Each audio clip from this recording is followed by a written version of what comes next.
Good evening, everyone, and welcome back to the floor of Blake Arena. Basketball is finally back on Alden Street. I'm Jacob Johnson alongside Brody Steele and Nico Fiscella. How are we doing tonight, guys? I'm great. How are you doing, JJ? Couldn't be more excited. Oh, I'm excited. Basketball is back. I've been waiting for this for a long time, and I'm the lone upperclassman amongst you two. You two are both freshmen. This is both of your first Springfield College basketball games. What's the energy here tonight? It's a lot different from high school. That's one thing to say. A lot different from high school. Can't wait to see how they do. Should be a fun night. Springfield College is taking on crosstown rival Western New England tonight, the Golden Bears. Should be a really fun game, and one player in particular from Springfield that we all know his name, Jake Ross. Brody, tell me a little bit more about Jake him. Ross going off the past 3 years. You know, last season nearly averaging 25 points a game. He's coming in. He's going to look to have a fresh start to the season, you know, going to try to shoot a little more from the outside, get to the rim a little more, and, you know, work the ball around for these young guys because, you know, he's a leader on the team. And we've reached the final season of his illustrious career. He's 96 points away from breaking the 2,000-point record and a little less than 200 points away from breaking the all-time scoring record here at Springfield College. Just amazing stuff. But outside of Jake Ross, another player in the senior class has been absolutely outstanding the last 4 years, Heath Post in particular. I love Heath Post. When you're talking about a big man that can shoot, you're getting a little bit of a stretch forward with him, all right? He's grabbing boards, he's going to dish it out, and he can pop when you need him. So, I mean, for Jake Ross getting that little, like, you know, the Batman to your Robin, he's a perfect guy to have on this team. Exactly.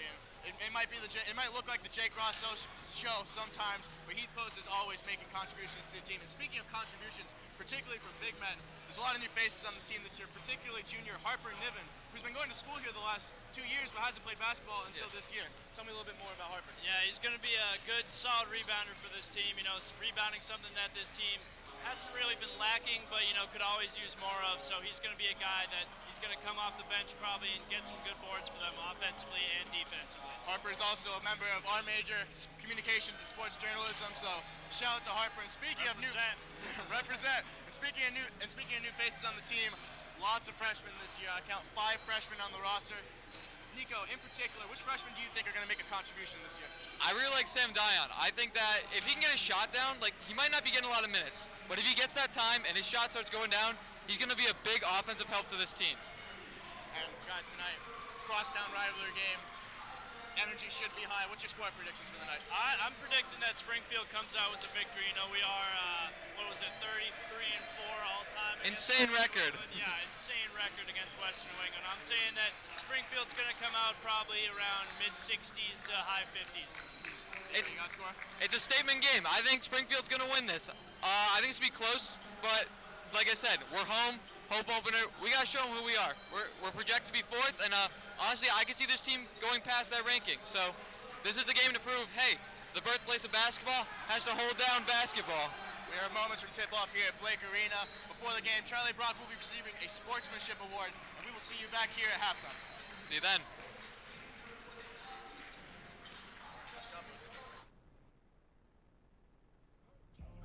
You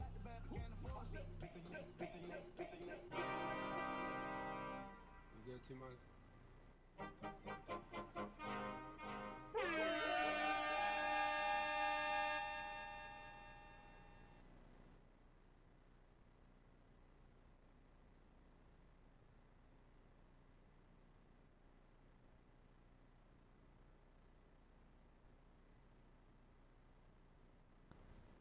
Good evening, ladies and gentlemen, and welcome to James Naismith Court inside Blake Arena on the campus of Springfield College.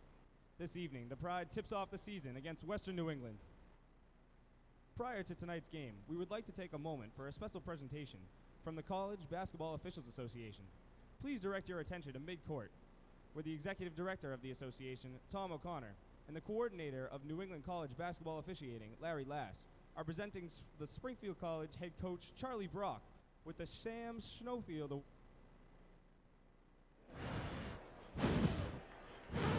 Check. Check.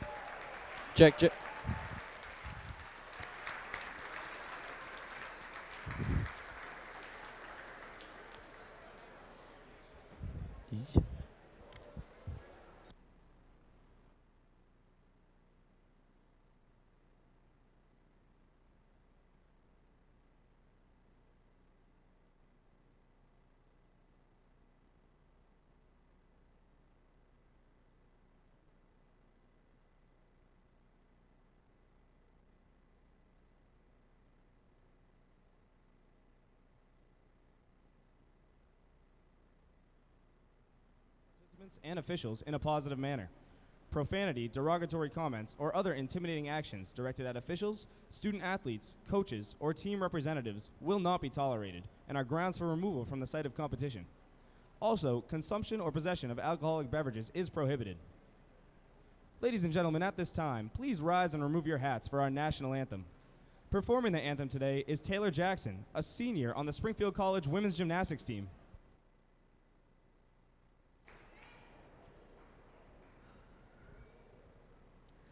Oh, say, can you see by the dawn's early light what so proudly we hailed at the twilight's last gleaming, whose broad stripes and bright stars through the perilous fight was,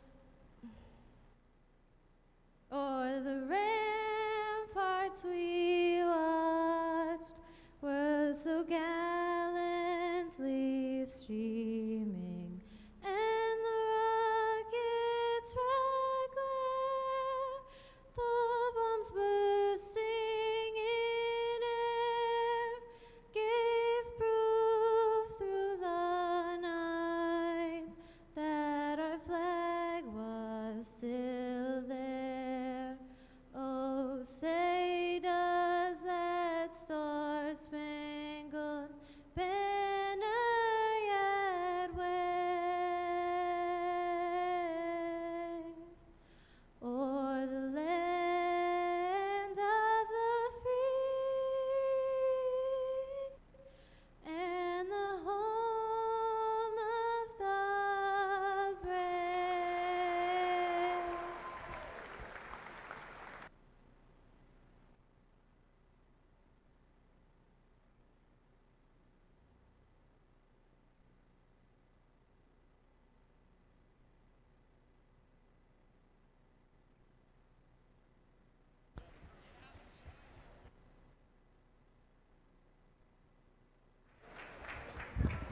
And now for the introduction of the players. At forward for Western New England. Good evening, everybody, and welcome back inside Blake Arena here in the campus of Springfield College for our season opening men's basketball game, Cam. We have Springfield College taking on their crosstown rival Western New England in what promises to be an exciting matchup. Yeah, it's going to be insane in here. You know, the crowd is already screaming, yelling. It's very high energy tonight. It is a full building. Western New England fans, Springfield fans. It's going to be a good night. Definitely, you know, Springfield College, they were 11-15 last year, 8-6 in the NEWAC. Picked it up a little at the end of the season, but definitely not the season they were looking to have coming off the Final Four. Yeah, not at all, especially after a Final Four run the year before. They come into this year, they've lost 4 seniors. Okay, it's going to be a very, very interesting year for the Pride. They're young. They're starting Harper Niven tonight, who hasn't seen the floor in a Springfield jersey yet, so it's going to be interesting to see, but definitely need to bounce back after, you know, losing in the semifinals is not something they want to do. And, you know, also Western New England, their best player was Mikey Petway last year. One of the best players to ever play for them is also gone, so, you know, both teams are really kind of replacing some big scorers. Springfield with Cam Earl as well, who, you know, we've seen some guys who could fill that role, but it's kind of hard to say right now. I mean, we're going to find out tonight. In our pregame meeting, they talked a lot about how Coach Brock wants to rotate players in and out. They want to make sure everybody gets to see the floor. He wants to see what he's working with this year, especially early. Definitely, and, you know, really quick before we get to game action, Western New England is a huge team. They have a lot of big guys, 6'6", 6'7", 6'8", in there, including a couple in their starting lineup. It's going to be, what do you think the Pride are going to do to combat that? I think they need to stop the runs. Definitely, they need to get back on defense and definitely, you know, play strong in the post. I know Western New England, as you said, is a big team. They're going to want to pound you down low, and they're going to drive in on you. You can't let them do that Definitely. tonight. And last year, it hurt Heath Post. You know, he had no rhythm last year, only put up 4 shots, as we learned earlier today. So, should be a great game. We're going to turn around and get ready for some action here at Blake Arena.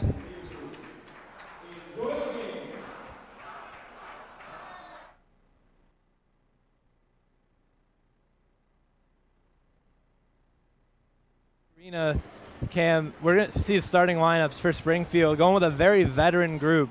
You know, 4 seniors with Jake Ross, Jake Jacobson, Trey Witter, and Heath Post, and then Harper Niven, who is a junior, but hasn't actually played a game yet in the Springfield College uniform. His first collegiate basketball game is tonight in front of a huge crowd here at Blake.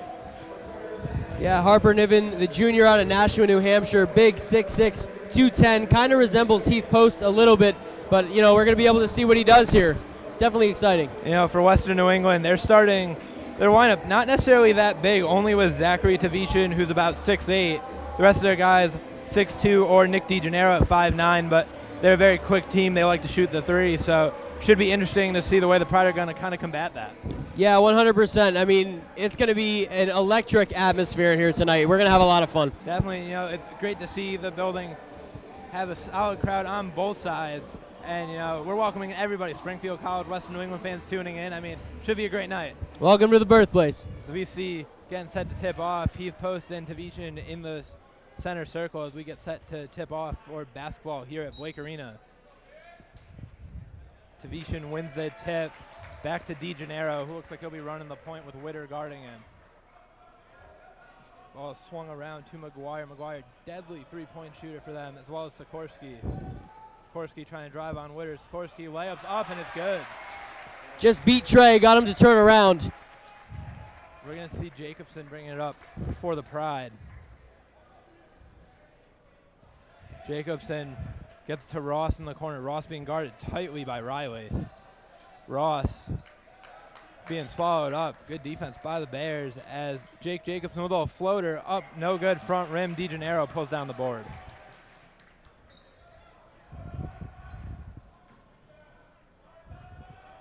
As they pass it out to Defition, 6'8", the biggest player by a couple inches on the court tonight is Riley. Three's on the way, and it's good.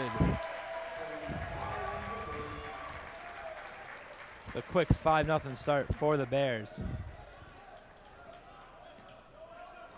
Ross, jumper on the way, no good. And Cam, didn't really talk too much about it in the pregame, but Jake Ross last year was kind of just play 40 minutes at a time, ride him as far as you can, but it's not going to be the case this year for Coach Brock. Yeah, we're going to see what Coach Brock wants to do with Jake Ross here.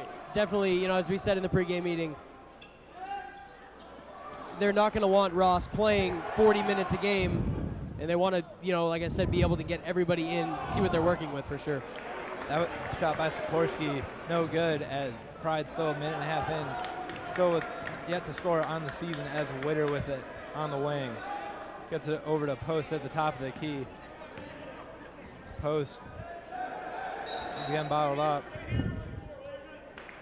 Looks like they're going to get a foul on number 24, Tim Riley.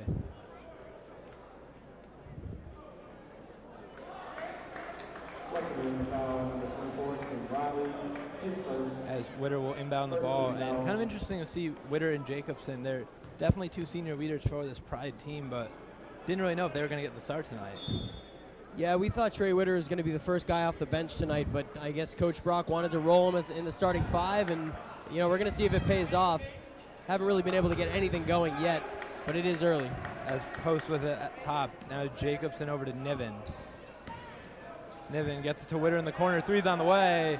No good, front rim. Witter nearly tracks it down. Good job by number 15, Mike McGuire, to tip it to DeGennaro. DeGennaro with it. He swings it around to Riley, now to McGuire. McGuire, deadly three-point shooter. Shot over 40% last year. It's DeGennaro to Riley. Riley down low to Tavishin. Tavishin, 6'8", up, no good. And Post did a good job right there. Yeah, heavily contested by Heath Post. That's what they're going to want all night long. So Ross with it to Niven, now to Jacobson. As the Pride still searching for their first points nearly 3 minutes in. Ross, three on the way, no good. Cam, right now, this offense for Springfield something just seems a tick off for them right now. I was going to say the same thing, Kevin. They just need to get one. They just need to find their feet, heat up. I mean, Jake Ross, when he hits buckets, when he hits buckets because everybody in here goes crazy. We haven't heard that yet. Obviously, the goose egg on the scoreboard, but like I said, still early, only 3 minutes in. So they get downloaded to Vishen, guarded by Niven, and they're going to call a jump ball. Great defense by Niven right there, and it's going to be Springfield possession on the possession arrow. And Cam, already we're seeing the length of Niven. Very good. he uses his body very well for someone who's never played a collegiate game before. Yeah, for sure. Long arms, long legs, able to really cover a lot of ground on the floor, and he's able to really get in the face of pretty much everybody. Post with it on the wing. Gets it to Witter. Witter trying to get inside, but can't. Witter with the drive. Layups up. No good. Witter with a putback, and it's good. Witter gets the Pride on the board. Now we're going to see McGuire with it. McGuire down low to Vishen. Vishen mishandles the ball. Back to Sikorsky. Now up the top to DeGennaro. Three's on the way. No good. Rims out. As Ross is looking to push. Ross pushes it up to Niven. Niven layup. His first collegiate points, and that was unbelievable by Harper Niven right there. Harper Niven, first collegiate points here at Blake Arena. Really did a nice job running the floor right there. Gets out. Great shot by Riley, though, over the outstretched arms of Niven. 7-4 here, just over 4 minutes into the first half. Post with it over to Jacobson. Down low to Post. Post with a much smaller Sikorsky on him. And miscommunication right there. That's going to be a backcourt violation. And, kind of to be expected, the first game of the season, we're going to see check into the game Daryl Costa and number 33, Noah Cummings. And, these are the two guys who are really going to be the two main guards for the Pride outside of Jacobson and Witter. So should be interesting to see both of them freshmen. Cummings the freshman, Costa the sophomore. Just missed his man in the corner, but, there's pretty high expectation for both of them coming in. It's Cummings out to Post. Back to Cummings on the wing. Ross has it against Riley. Ross with a turnaround, no good. Post with a putback. And great job by Post right there, but Cam, something early on, 5 minutes in. Still nothing from Jake Ross. Yeah, nothing from Jake Ross. I mean, he's taken his fair share of shots. I mean, they've been short. He hasn't been able to connect yet. Like I said before, you'll know when it happens. We're going to see DeGennaro bring it up, and you mentioned with Ross, it seems like maybe he might not be sort of in rhythm yet, but we all know here in Blake, he's someone who can easily take over the game. That three is good by McGuire. McGuire, a very good three-point shooter for this Western New England team. Niven with a drive, affected by Tavishan. DeGennaro bringing it back up the floor for the Bears. In the corner for Sikorsky, three's no good. Costa will bring it back up the floor for the Pride. Costa gets it to Ross. They're going to call, that's going to be number 1, Nick DeGennaro with the bump on Ross. Now we see number 12, Kenny Flynn, a sophomore forward for Western New England check in, and we see number 21, Colin Lindsay, check into the game, replacing Jake Ross. So early on, the Pride giving Jake Ross a little bit of a rest here. Should be interesting to see what the offense does, Cam, without Ross on the floor. Well, minus Ross, you still have Heath Post and Daryl Costa, who both have a year under their belts. So they know how to run this offense. They know what Coach Brock is looking for. Another foul on Western New England. That's going to be on number 13, Alex Sikorsky. See another sub for Western New England, number 5, Antonio Brancato, a sophomore guard out of Fairfield. Check in for DeGennaro. Costa will look to inbound it. Now for Western New England, number 5, Antonio Brancato. Costa gets it into Post. Post will fade away, no good. No, great rebound by Brancato right there. Brancato bringing it up for the Golden Bears.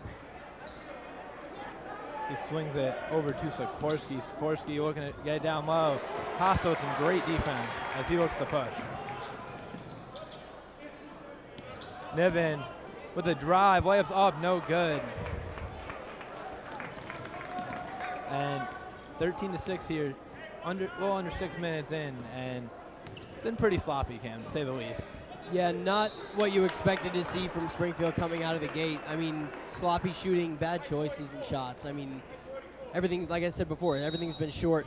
And you just saw there on that layup attempt, it was way too hard off the glass. Could also credit to Western New England's defense. We see the first time out of this game that will be taken by Springfield College. We'll be back in about 30 seconds. More Springfield College basketball action.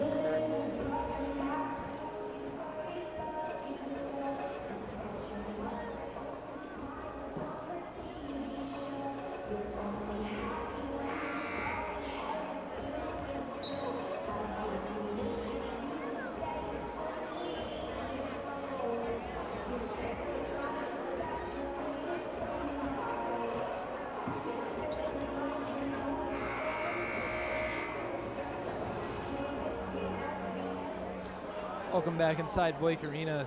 6 minutes and 16 seconds into the first half. Springfield College trails Western New England 13-6, and you know, for Springfield, it's been a kind of sloppy offensive start, but it's also credit to Western New England's defense. They've done a very good job locking down Springfield. They get it inside to Riley. Makes it 15-6 here for Western New England as Lindsay has it over to Post. Post gets it to Ross. Ross with Riley on him. Looks like a foul's going to go on number 15, Mike McGuire.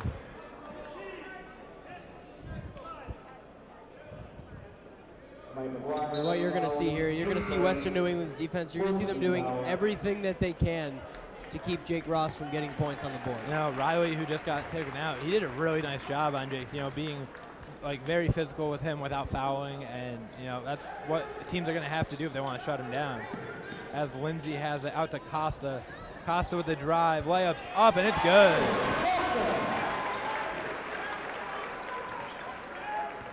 As Brancato will bring it up for the Golden Bears, 15-8 here in the first half. Brancato gets it out to Sikorsky. Sikorsky travels with it. Like Sikorsky knew what he wanted to do there, but took a little extra step. Yeah, can't do that. You know, that's kind of what happens though in these big games, big crowds. You know, you have the kind of the adrenaline flowing through you, and you know, sometimes you're just trying to do a little too much too fast. Yeah, you get a little too excited. It comes back to bite you. Lindsay to Post. Post with Tavishan on him. Out to Costa. Costa, three's on the way, and it's good. Daryl Costa, the big reaction from the crowd right there. Yeah, Daryl Costa taking it upon himself the last 5 points for the Pride. So now it was Brancato with the drive. That's number 33, Noah Cummings with the foul. Another one of those freshmen for the Pride who Coach Brockett thinks really highly of. Yeah, 100%. Shooting two for Western New England, number 5, Antonio Brancato. Brancato will shoot 2 at the line.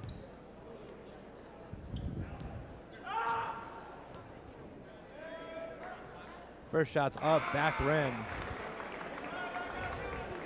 So now we're going to see Harper Niven check into the game for number 41, Heath Post. And Post hasn't, like most of the guys so far, it's been kind of a struggle offensively, Cam, but defensively he's done a nice job, especially against Western New England's big Zach Tavishan. I mean, we're still, you know, we're only 8 minutes, almost 8 minutes in here. They'll find their stroke, I have no doubt. You know, and it's great to see someone like Daryl Costa, who came in as a very highly touted freshman. You know, he's really kind of been an energy spark off the bench so far. As Costa tried to get it out to Ross, but great job on the recovery by Costa, as Ross will have it now at the top of the key. Ross, shots up, no good. Rebound by Cummings, though, on the offensive glass. Ross, 3 on the way, and it's good! There it is. You want to bring the house down, get Jake Ross open for a 3, and he'll make it more times than not. Hey, he was definitely frustrated until he hit that one. You could tell with a little shake after he hit it. Now Sikorsky shot, McGuire, no good, but Tavishan there for the rebound, and you know, that's going to be the issue with Western New England, is their size. Ross, 3 on the way. A little heat check right there for Ross, as still looks like he's forcing it a little bit. As Brancato will bring it up. Brancato looking to drive past Lindsay. Get over to McGuire, down low to Sikorsky. Sikorsky will fade away, got position, and it's good. Jake Ross late to get to his spot. You know, they found the back door and they were able to seal it. Now Cummings with it. Over to Niven. Acosta on the wing, gets to Lindsay. Over to Cummings. Cummings to Niven in the corner, out to Ross. Ross thought about it. Ross, little fadeaway, shots up and good. Yeah, right now we've seen Ross take a lot of shots, Cam. They might have to try to get other guys involved. I mean, Western New England's doing a pretty good job of sealing them off, but they're not going to be able to ride him for the whole game. Yeah, I totally agree. Jake Ross has taken a very big majority of the shots for the Pride, and I mean, you know, Daryl Costa was riding a hot streak. Now Ross taking it all the way. That's going to be a foul, number 35, Zach Devishin. It looked like right there Ross might have been able to pass it off, Cam, but decided to take it himself. So Taventon gets called for his first foul, and you know, for Western New England, they don't want to get Taventon in foul trouble. He is probably going to be their primary big. That happened to him last year. So now Ross, first free throw's up, and it's good. And last year, Jake Ross has always been a pretty good free throw shooter, Cam. Last year, he had a career best, over 88% from the free throw line. So it's definitely a part of the game last year. I know talking about it a little bit with Brian McGoffin, he knew he's going to get fouled a lot if he's being very aggressive. So if he can become a better free throw shooter, it'll only help his game. He'll be able to score more and be more effective.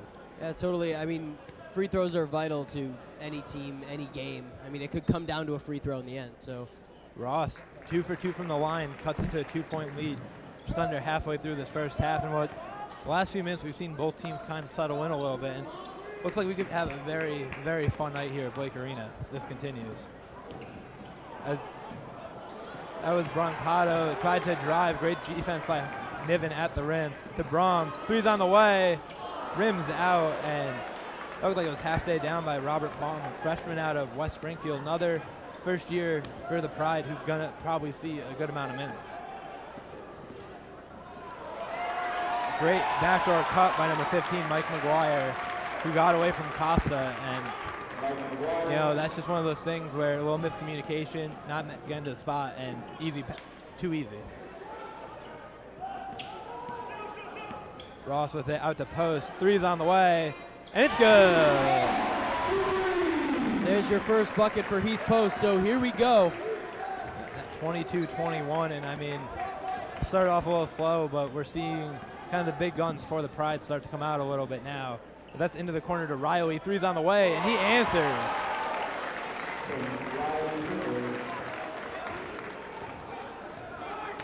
Now Baum with it.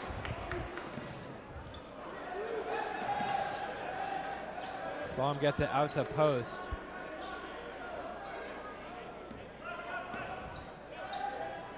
Out to Niven on the wing. Top of the key to Ross, just 10 seconds on the shot clock. Ross looking for a place to go. Into the corner to Costa, three's on the way. No good. Post gets the offensive board, out to Ross, three's on the way, no good. And, you know, it seems like kind of rush shots now. They're just not taking enough time into the shot clock as Western New England's going to call a timeout. Springfield College trails 25-21. We'll be back after this timeout.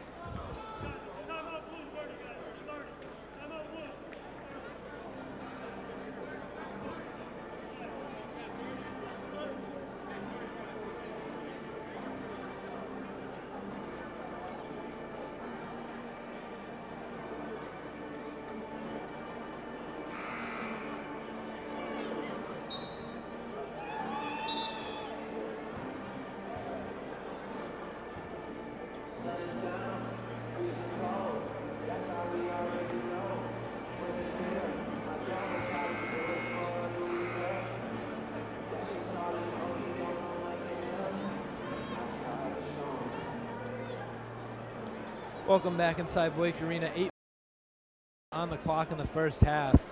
And Cam, right now, the story of the game has been the shooting for both teams. Yeah, shooting not so good for Springfield. Right now, 8 of 23 from the field, only 34.8%, and then another 30% from three. Western New England, 58% from the field and another 50% from three. You know, it just seems like Western New England has been getting, although Springfield's had a few open looks that just haven't fallen, it seems like Western New England's getting the better looks. And right there, Niven just didn't come out on the screen, and you know you can't give Western New England that much time and space. As Baum bringing it up for the Pride. To post, now to Niven. To Ross in the corner. To Witter. Niven top of the key. It's going to be on Trey Witter for a legal screen. As now we're going to see Colin Lindsay check back into the game, replacing Harper Niven. And Cam, correct me if I'm wrong, but it seems like every time Springfield's kind of found a little bit of a rhythm, gotten the game within 2, seems like Western New England's kind of always had that answer. Yeah, they definitely have, and I think it's credit to three-point shooting. I mean, we've already said the statistics and all of that, but 3 points, three-point shots is something that almost all of their players have in their back pocket. So, you know, Post hit the 3, cut the lead to 1. Since then, Western New England's reeled off 2 straight baskets, took a 1-point lead back out to 6. Another 3 on the way, and Riley keeps the hot shooting going, and Springfield's going to have to find an answer on perimeter defense as Baum brings it up. I think with any little bit of pocket pick space by Gennaro. Then Baum commits the foul, and he's gonna, looks like Jake Jacobson checking in.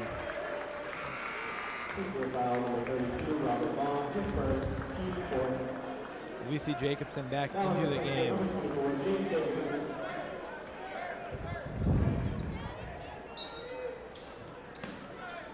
DeGennaro inbounding. Bad pass.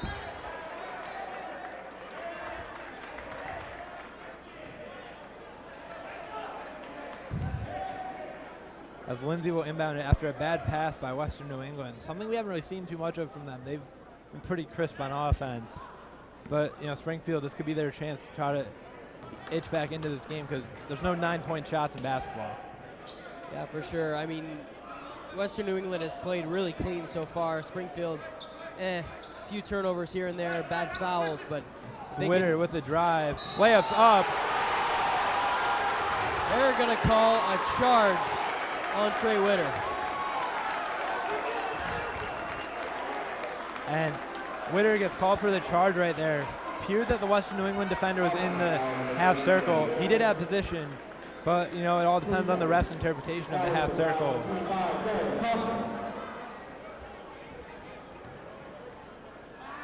As Costa will check back in. DeGennaro bringing it up for the Golden Bears. Trey Witter not too happy with himself down on that sideline right now, and I know Coach Brock probably not too happy either. It's DeGennaro with a Jacobson up on him. So over to Sikorsky, out to Tavichin. Tavichin, spin move, puts it up and in. You know, they got the mismatch, and Western New England has extended the lead back to 11 on a 10-0 run right now. Ross with it. Over to Post. Fit to Costa to Jacobson. They're going to call number, looks like 24, Tim Riley. That'll bring Mike McGuire back into the game. Springfield foul number 24, Tim Jacobson. Now with the Western New England number 15, Mike McGuire. Costa will inbound.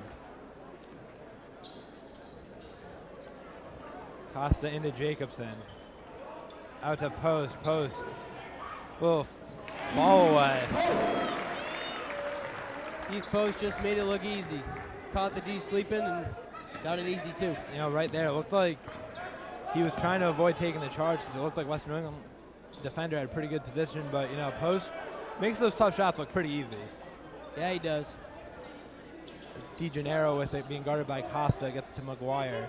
Excuse me, Sikorsky, now to McGuire. McGuire gets it to the corner to Ramos. Now to DeGennaro, can't get it, but Ramos tips it. Offensive rebound, second offensive rebound, and can't let that happen. Yeah, we said in the pregame meeting that rebounding was going to be huge for the Springfield team tonight, especially the big bodies that Western New England brings to the floor.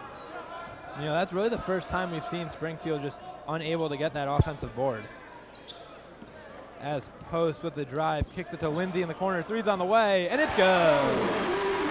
Now gives the Pride crowd something to cheer about as in this last 5.5 minutes, you got to think for the Pride, just cut into this lead, try to go on a run, get some momentum going into halftime. Yeah, definitely some good concentration. Way to take his time. Colin Lindsay able to connect from the corner. As Lindsay guarding number 23, Nathan Ramos, senior, getting his first action tonight. Kicks it out to McGuire, being guarded by Jacobson. McGuire drives it, floater, bounces off the rim, no good. Got to the spot he wanted, just couldn't get it to fall. Ross with it, out to Post. Top of the key three, and it's good! Back-to-back threes, Pride down by 5.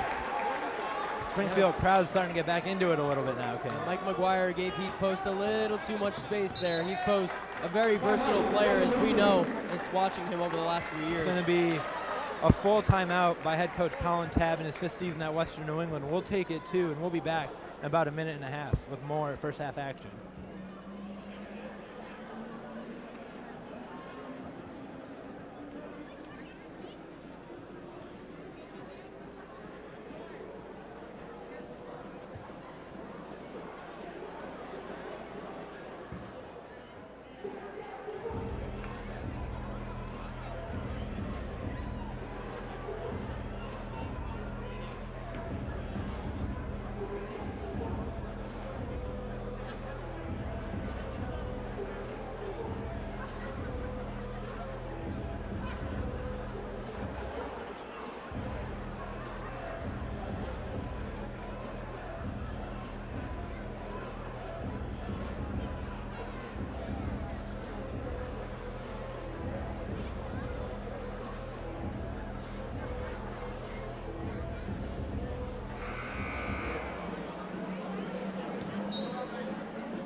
Welcome back inside Blake Arena. 4:52 left in this first half.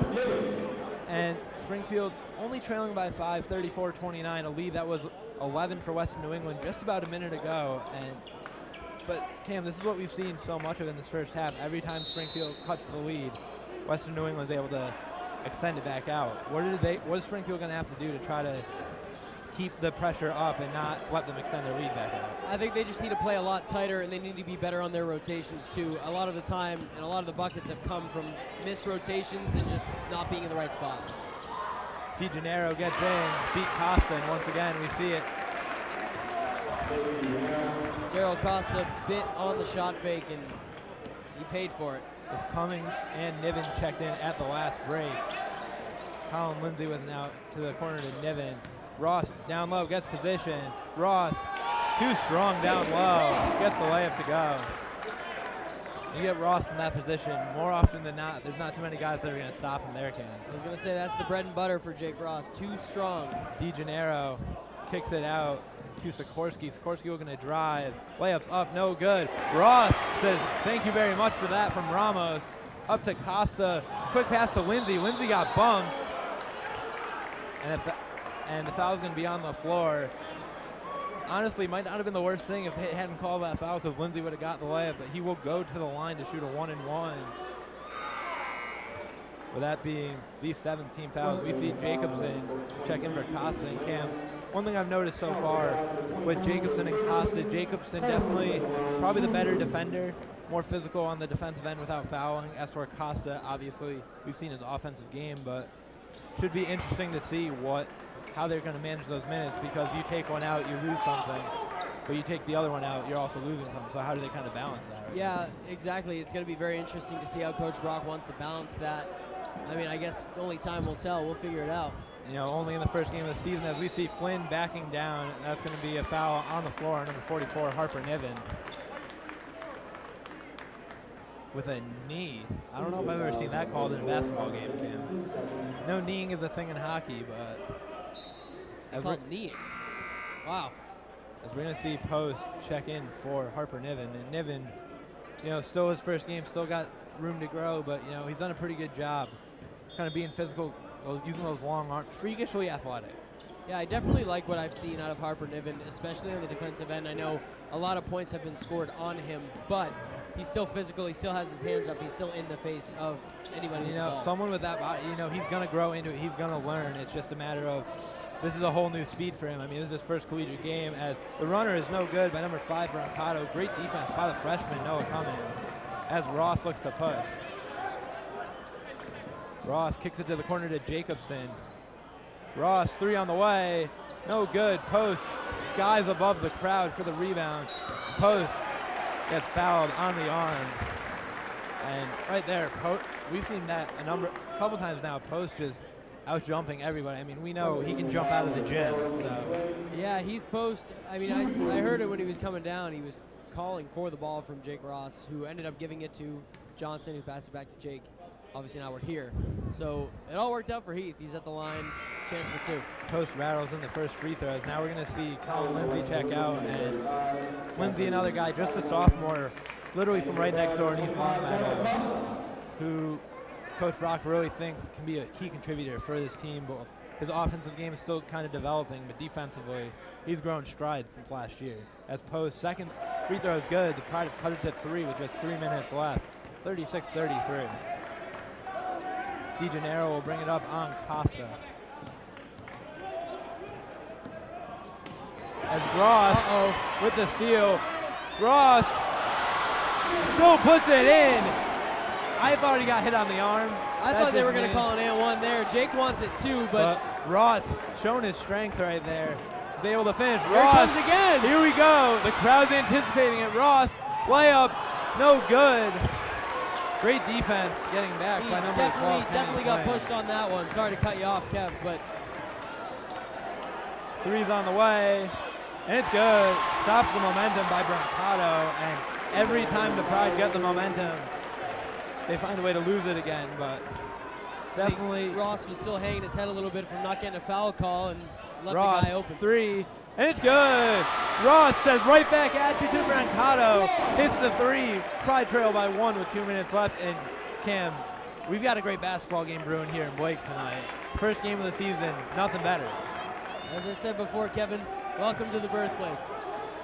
It was James Naismith's birthday the other day too, so perfect timing for this game as DeGennaro has it for the Golden Bears. They got to switch down low. Cummings doing his best work on Tavishan. The Golden Bears still haven't noticed that mismatch. That's going to be a travel. The crowd is getting into it. And this is probably the loudest I've heard it for a basketball game here in quite some time. Yeah, for sure. Home opener against your crosstown rival. Everybody's going to show up for this one. But, however, I did like what I saw out of Noah Cummings there. Very physical down in the post, and he really shut down the lane. That's why nothing happened there. Western New England, they just couldn't get it to Tavishan. That's credit to Cummings. I mean, we talked to Brian McGoffin earlier. Cummings, a very hard-nosed kid from New Hampshire, a very blue-collar worker. I mean, that's the type of play that's going to get you more minutes. Kind of a Cam Earl player out of Noah Cummings. Maybe just literally the shorter version of Cam Earl. As Ross with it now. Ross puts up the shot, rimmed out, would have given the Pride a lead. They're going to call Jacobson with a foul, and not really the place you want to commit a foul. It's 80 feet from the basket, and that's going to give them a 1-and-1 at the line. Almost at the end of the first half here, Kevin. Another minute 14. If you're Coach Brock, when you're going into this half, what are you saying to your team here? I mean, a 1-point game, barring the free throw. I think he just needs consistency from his guys right now. They haven't looked that bad, but the problem is there's too many times, especially on the defensive end, where they're just losing their guys on back screens and just little things like that. It's the little things that are going to be the difference between a win and a loss. And after a season like they had last year, you don't want to start the season off on a sour note. Yeah, 100%. And I mean, from what we've said before, the shooting is a problem too. We'll see if they can come out in the second half and be a lot better in their spots. Costa, 3's on the way. No good, front rim. Jacobson just looked like he was a little out of control right there, as looks like Colin Lindsay's going to check back in for Jacobson. And that's a play right there, going for the ball, and he just got a little out of control of his body. And Coach Brock is going to have something to say to him, but Coach Brock, obviously, if he's saying something, you're probably going to listen to him, as he's this Yeah, is you might want to listen to Coach this Brock. is his 40th season as a college basketball coach. His 22nd year. I mean, his record speaks for itself. So I mean, it's also a learning moment. This hasn't as bad as the Pride have been at times. Still only down by 2, barring free throws. So they'll be down 3 with DeGennaro's second shot coming at the line. Make sure to stay tuned for our halftime interview that Taylor Sanzo will talk to Coach Brock, as well as our halftime show with Jacob Johnson, Brody Still, and Nico Fiscella. As Cummings will bring up the ball. Golden Bears leading by 4. Ross with it over to Lindsay. To Costa, down to Ross. Ross beats his man. Gets fouled by number 12, Kenny Flynn. Sophomore forward out of Dudley, Massachusetts. And right there, Ross just too quick. Yeah, something we've seen out of Ross every time he plays the game of basketball. He's very quick. He's going to want to turn the corner on you, and he's going to want to beat you to the rim. So great job to Jake Ross there. Able to draw a foul. Here come his free throws. Ross first free throws up, nothing but net.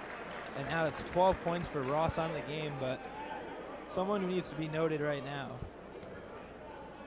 Ross actually has 15 on the game. Post has 12. Last year, he only had 7 points the whole game because he got into foul trouble. I mean, we talked about how important Heath and Jake are going to be for this Pride team. They're showing it right away. Yeah, for sure. The two seniors. It's Sikorsky with it, trying to find DeGennaro. Cummings doing a great job on DeGennaro, but they got it down low. Wide open to Flynn, and Western New England looks for the foul, but I don't think there's going to be slap. I don't think a foul is going to be coming. I mean, we've seen on both ends where there's been a lot of contact allowed. But they're going to play for one. Crowd screaming for a foul. Post with it now. 8 seconds on the clock. And that's going to go on number 1, Nick DeGennaro. And you're getting, this crowd is getting really into it right now, Cam. I mean, we've seen a lot of contact on both sides, and it appears, for the most part, the refs are going to let them play right now. Yeah, I mean, you got 2 electric teams here. You have fans that are going crazy after almost everything. So the referees are playing into it. It looks like a little bit, letting them play, but yeah, it's definitely not going to make. Got to draw a line somewhere. Definitely, the coaches and fans are not going to be too happy. As Ross free throws good now, 5 of 5 from the line. Pride trailing by 3 with just under 6 seconds left.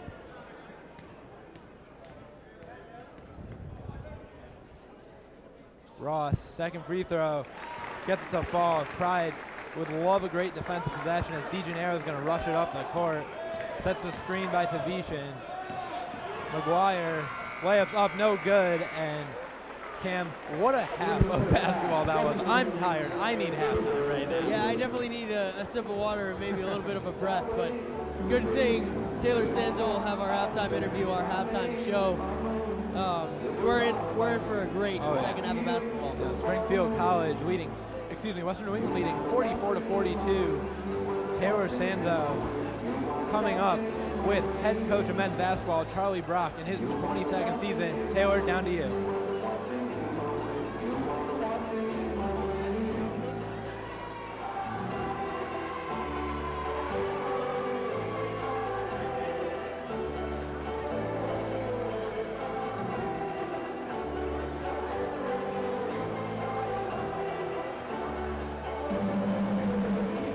Reporting for SCTV3, I'm Taylor Sanzo here with Coach Charlie Brock.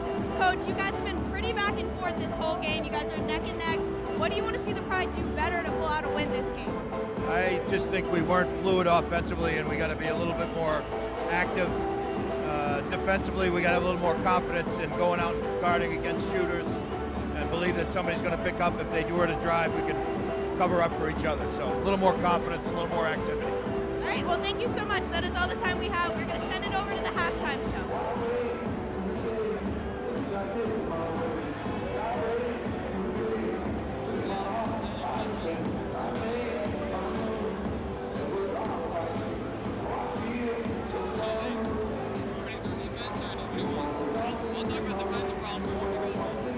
Welcome everyone back to the floor here on Blake Arena. Springfield currently trails Western New England 44-2. So it's been a pretty exciting game back and forth. Early on, Springfield found themselves down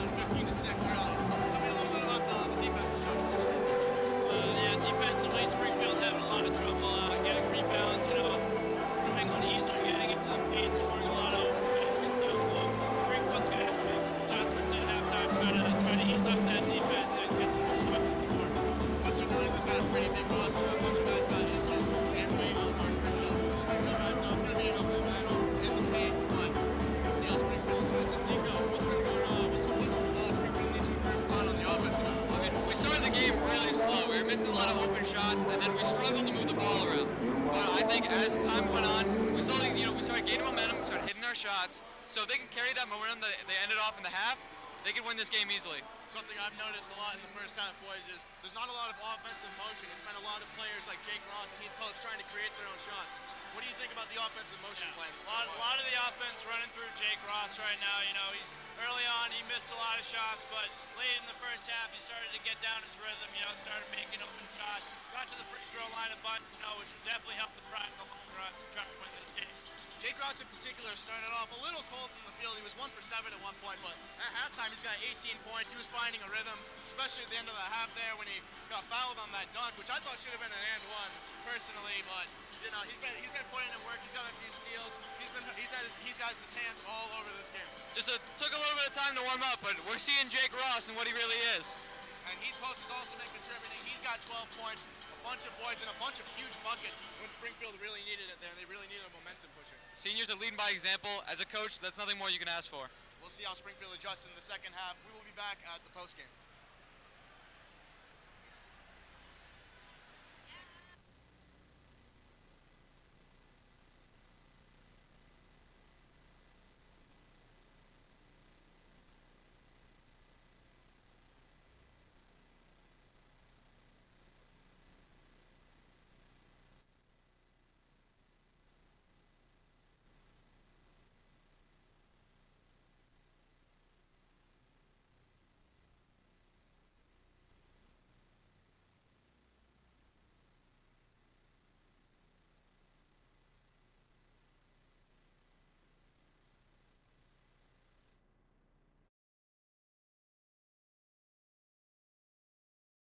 SpringfieldAthleticsGear.com.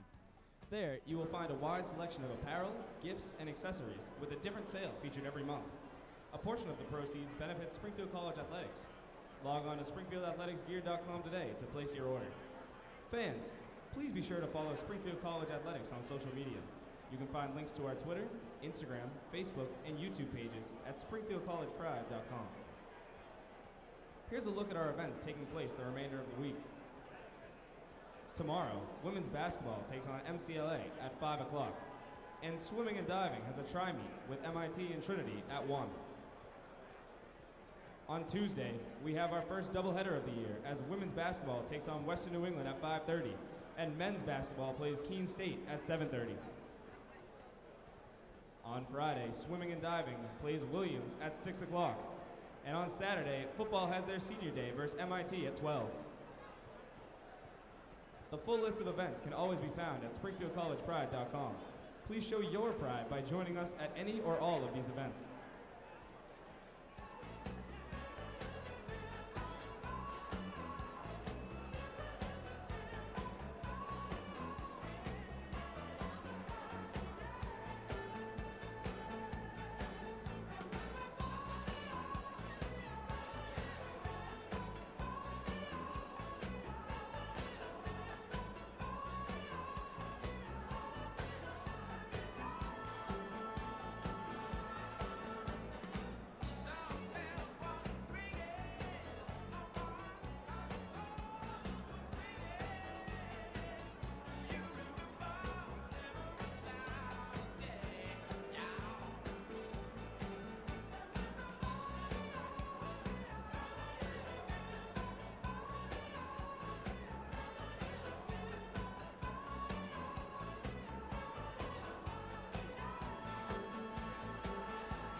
boom boom, some like angel dust. Girl, let me hold ya. Put me ting all around ya. Make me feel like I own ya. Kill it boom like a warrior. Hit the boom like. Girl, I got a question for ya. Can I get an answer? Yeah, yeah, yeah, yeah, yeah, yeah. Girl, I got a question for ya. Can I get an answer? Yeah, yeah, yeah, yeah, yeah, yeah. Let me hold you. Come caress my body. You got me going crazy. Oh, turn me up, turn me up. Baby, let me love you. Put your arms around me. You got me going crazy. Turn me up, turn me up. Girl, I got a question for you. Can I get an answer? Yeah, yeah, yeah, yeah, yeah, yeah. Girl, I got a question for you. Can I get an answer? Yeah, yeah, yeah, yeah, yeah, yeah.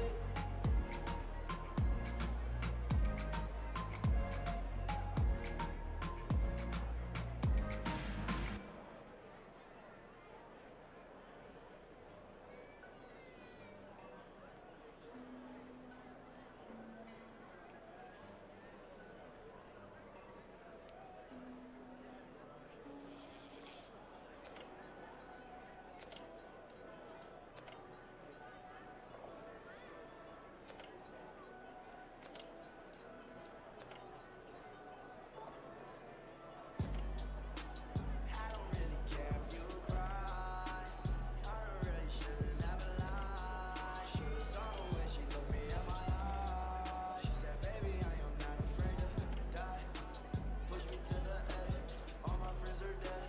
Push me to the edge. All my friends are dead. Push me to the edge. All my friends are dead. Push me to the edge. Phantom, that's alright. Inside all white, like something you ride a sled down. I just want that head. My Brody, I'm mad. Her Brody, her man now. Everybody got the same swag now. All the way that I chat now. Stacking my bands all the way to the top. All the way to my bed falling over. Every time that you leave your spot, your girlfriend call me like, come on over. I like the way that she treat me, gon' leave you, won't leave me. I call it that Casanova. She said I'm insane, yeah. I might blow my brain out. Hey, Johnny, all the pain out. Please, Johnny, make it go away. I'm committed, not addicted, but it keep controlling me. Out of pain, I can feel it. I swear that it's slowing me. Yeah, I don't really care if you cry. I'm the way you should never lie. Saw the way she looked me in my eyes. She said I am not afraid to die. Yeah, all my friends are dead. Put me to the edge. Yeah, all my friends are dead. Yeah, put me to the edge. All my friends are dead. Yeah, all my friends are dead. That is not your swag, I swear you fake on.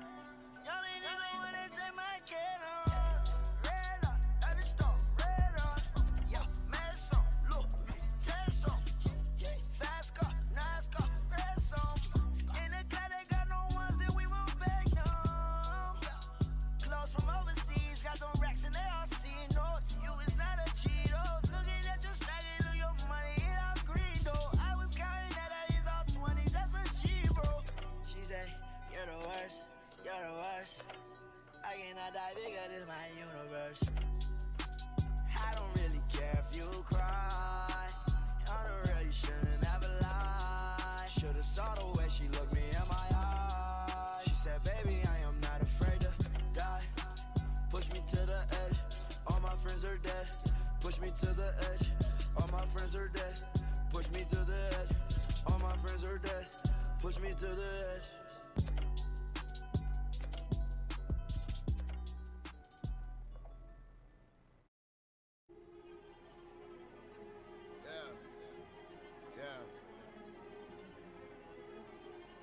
Turn my vocals up a little bit more, please.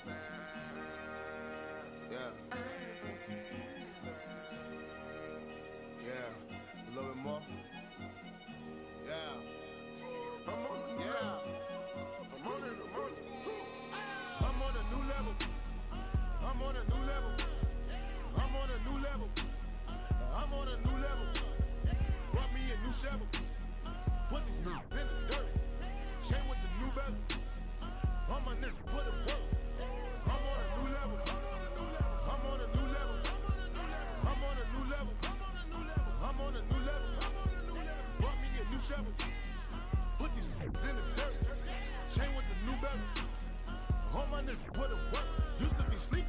Gucci bags. Bed bugs in the motel. Nigga, give me head. 20 boots in the hotel. On a Roman noodle diet. Told life wasn't so well. All my niggas starting riots. Marsh pitting on your toenails. Uncle T doing so well. First class from a hotel. T-Bird did 15. And the feds getting no mail. My daddy died and my cousin too. They ain't let him out of no cell. Provide jobs for my whole block. I cannot slow down. I won't stop now. Mother, this is my town. Take the block, make it hot now. 143rd with the drop down. Icy chain with the watch now. Bird piece full of rocks now.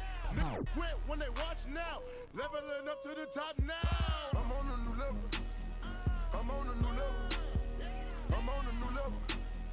I'm on a new level. Bought me a new show. Put in the dirt. I'm on a new level. I might just put it right. I'm on a new level. I'm on a new level. I'm on a new level. I'm on a new level. I'm on a new level. I'm on a new level. I'm on a new level. Bought me a new show. Put in the dirt. Bought me some new belts. I might just put it right. Bought me some better belts, man. I went to see my jeweler. Woo, and I read up. Went and bought some new jewels. Hit the car, dealer. Woo, woo, read up. Who knew we'll blow like nitro? Nanny bitch beat us. Ooh, I just tasted Miley on me. New, I just read up. Dipping, dabbing in some new designer. I just dip and dab with the semi-tuck. You on a red carpet, surrounded by pop stars, trying to act tough. I got an activist on me. Welcome back inside Blake Arena. Just about 30 seconds out from the second half in Cam. What a first half we had. 44-42 Western New England leading, and started kind of sloppy. We kind of saw both teams get into more of a rhythm late. What did you really see from that first half? I saw a lot of good things and I saw a lot of bad things, Kev. I mean, we'll start with Springfield. I mean, the good things, physicality, they're definitely playing really physical basketball, especially when Western New England is down low in the post. I mean, we talked about Harper really getting in the face of pretty much anybody with the ball. Rebounding has been pretty good. I think the bad thing here, as we've talked about, fouls and shooting. I mean, even defense, too, at some points. I mean, I just said the defense was good, but at some points, the defense has looked pretty sloppy. You know, for Springfield, they only shot 42% in the first half. They did bring it up a little as we went on, but right now, the Springfield, offensively, they're really going to need someone else other than Jake and Heath to do the brunt of the scoring. I mean, Heath has 12, Jake has 18. So that's 30 of 42 points right there. As you know, someone's got to do something because they've already taken 21 shots compared to the rest of the team. So I mean, it's kind of what we expected, but they're definitely gonna need that secondary scoring. Yeah, I think for Jake Ross, I think he needs to settle in a little bit more. I mean, 18 points, which he's still getting his, but wouldn't hurt if he was a little more efficient. As we get started with the second half, same lineups that started off the game for both the Pride and the Golden Bears. DeGennaro is going to get a running start as he drives towards Witter. They immediately get downloaded to Viton. And that's going to be going the other way. It's like he tried to do the little wraparound there, Cam. Can't do that. And I think something I want to see from Jake Ross this half is be more of a playmaker, move the ball around, and take less shots. I mean, he's, like I said before, regardless, he has 18 points, but got to be a little bit more efficient, as you said. And that's going to be an illegal screen on Harper Niven right off the bat. And that's going to be his third foul, so that's going to take him out just 20 seconds in, as we've seen both bigs command an early foul. And for Tavitan, for Western New England, I mean, that's two, but it's very, very early in the second half. He gets another one. He's going to have to play extra careful, and that could open up the lane for the Pride. DeGennaro off the foot and off the ref. Nice save by the ref. Almost hit our camera down there. Yeah, we got to protect our freshman camera people. Carly Crane, everybody. We don't want her getting taken up. We don't want her to stop liking it down there. As Ross with it now, being guarded tightly by Riley once again. Saw a lot of that in the first half. Ross down low on Riley, the much smaller Riley. Ross puts it up, no good. Post is going to tie it up. It's a jump ball. It's going to stay with Springfield.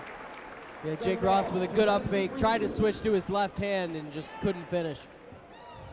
And right there, we see the skill of Ross. Just he's been unable to kind of finish on a lot of those chances we're used to seeing him get to fall more often than not. As the Pride will get 20 on the shot clock, as the refs confer. I mean, he's definitely establishing the position that he needs to down low. And like we said, it's just a matter of finishing.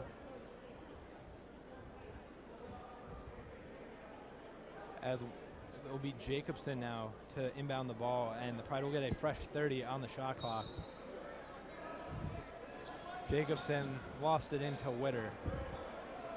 Out to post, being guarded by Tavitan.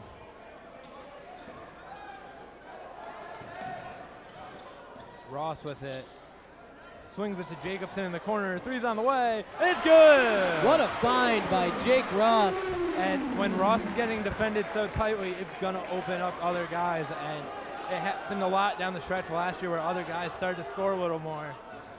And Ross was able to pass out of some very tough defense to find guys like that. And Jacobson made the most of that chance right there. Yeah, for sure. Couldn't have said it better myself, Kev. As Tavitan with it to Riley down low. Gets it to McGuire. Swings it out of bounds, and that was Sikorsky.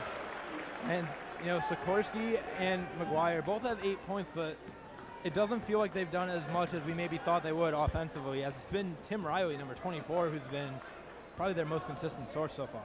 And on that possession, credit to Jake Jacobson, doing it on both sides of the court. It's now Ross. Layups up! Ross just too strong for Riley right there, and now the Pride are up by 3. And this is the first time we really see them in the lead tonight. Every time they would come back, Western New England will go on another run. So I think for them now, how can they sustain it as it right down low to Tavitan, and Tavitan just too big right there. Yeah, two big men on each other. You got 6'6" Heath Post and the 6'8". Jacobson with the drive.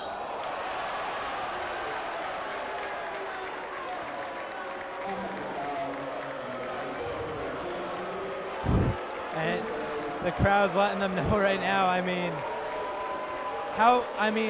Jacobson definitely did look to extend the arm slightly, but it looked like for Western New England, their defender fell very, very late and very, very easily. I don't know if he felt the wind gust from outside. As three's on the way, and it's good.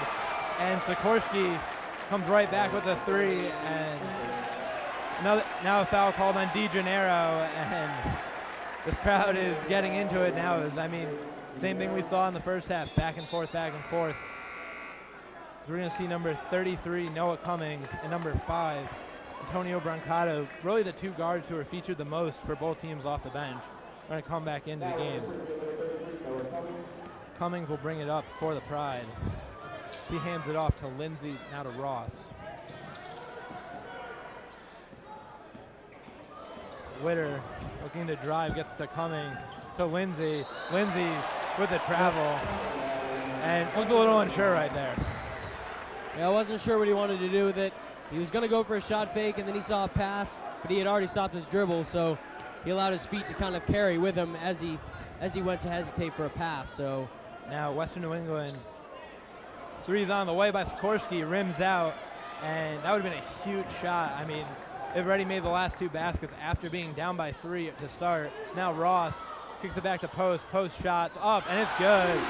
Gets it to fall, and Heath Post is really having himself a night right now. Very efficient, getting his spots, and he's making his shots. Yeah, Heath Post smothered there, but shows great strength and a good job to finish. So now they're going to swing it to Sikorsky and to Tavitan at the top of the key. To Brancato. Brancato looking to drive in. It's again to Sikorsky. Sikorsky gets all the way, leaves it short though. And they're going to call a foul going the other way. And Cam, we saw a lot of contact let go in the first half. It seems like the refs are kind of reversing course, and we've seen a lot called in the first 2.5 minutes. That's already 5 fouls in 3.5 minutes, excuse me. Yeah, and on the first 2 possessions of this second half, we saw a little bit of both teams doing that. So, the refs are definitely cracking down a little bit more than they did in the first half. Not going to be as lenient from here on out. Now, foul on Looks like Western New England foul, on number 24, Tim Riley. That's going to be Riley's third. And Riley, although he is a bit smaller than his replacement coming into the game, number 12, Kenny Flynn, Riley's done a pretty good job on Ross because he's not maybe the tallest guy, but he's been able to be very physical down low with Ross without getting those fouls most of the time. Yeah, that's what you need to do. And like you just said, Kev, you have to be careful of not fouling him. Ross, three's on the way, and it's good. Ross, the man all over him. I mean, sometimes you just can't teach skill right there, Cam. Yeah, Jake Ross, way to go. Great job creating separation and really, getting a good shot for himself. And Ross up to 23 already as Sikorsky with the ball for the Golden Bears gets off to Brancato. Brancato looking for a place to go with it. Gets to the corner to McGuire. Down low to Tavishin. Tavishin, layup no good. Ross comes down with a board. And great board by Ross, who's going to bring it up the court. Ross nearly fakes his man out, nearly loses the ball. Holds on to it. Yeah, time to regroup. Post with it now to Lindsay. Back to post, being guarded by Tavitan. Witter now has it. Witter looking to get down low. Pass out to Ross. Ross from the parking lot, short rims it. That's going to go off the hands of Heath Post, and going to be a timeout for Coach Charlie Brock. 4 minutes and 43 seconds in. We've already had a back and forth second half. Springfield College leads 52-49. We'll take this full timeout with them, and we'll be back in about a minute and a half.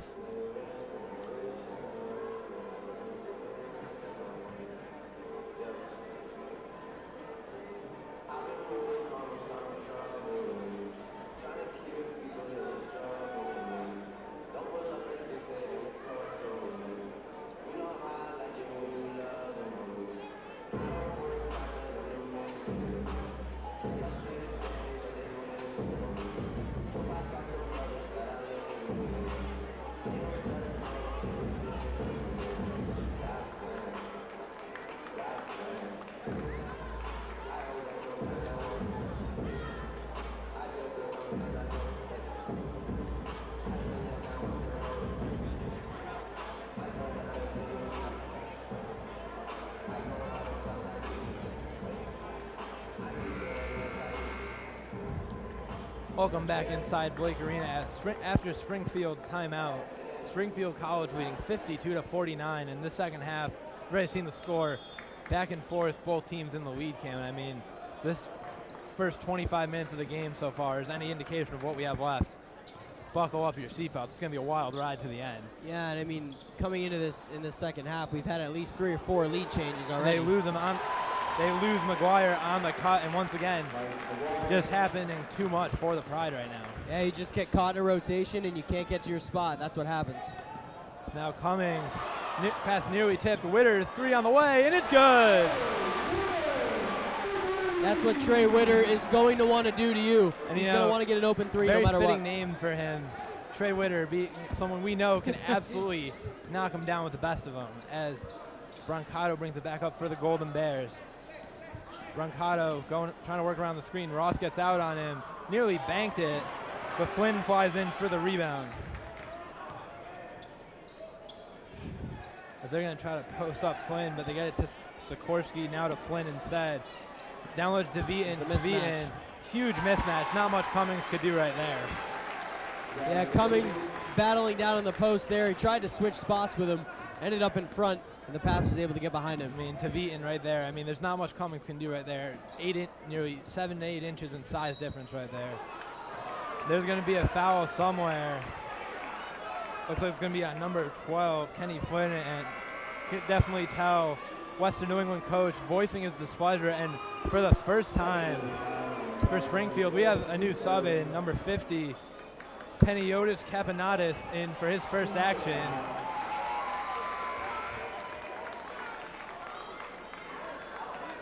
The freshman out of Bedford, Massachusetts, getting his first action. And what a time to see your first action. Springfield's leading by 2, and this kid has just been inserted into his first collegiate basketball game. Post with a fake, throws it down. The battle of height right there, Kevin. And Heath Post throwing it down. It looked like Tavitan kind of got out of the way a little bit. Post had a chance to really put him on a poster right there, but Western New England with the ball. Post very tightly on Brancato. Switches out up top. Now down low to Brancato. Pass tipped by Ross, and now Springfield looking to push to Capanadas to Costa.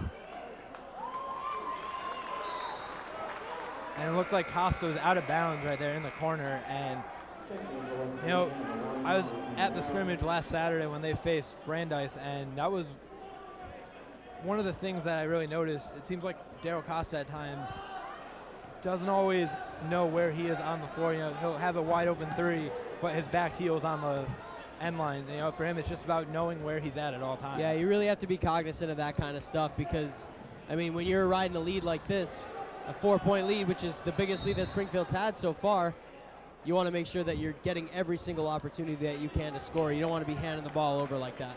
That foul's going to go on number 33, Noah Cummings. He was working on Tavitan, and you know, for the Pride, they got to be really wary of that. I mean, that is a huge size mismatch.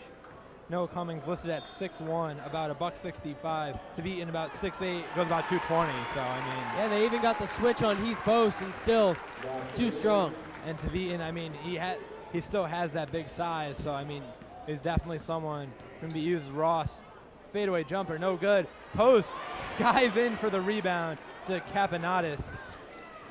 To Ross, now Costa. To Post, top of the key. Three's on the way. Oh, just rimmed out. As, you know, with Post tonight, his shots, every shot he seems to, no matter if it goes in or out, seems like he's very close or right on the brink of making it. Nearly slid his feet right there. I like what I've seen.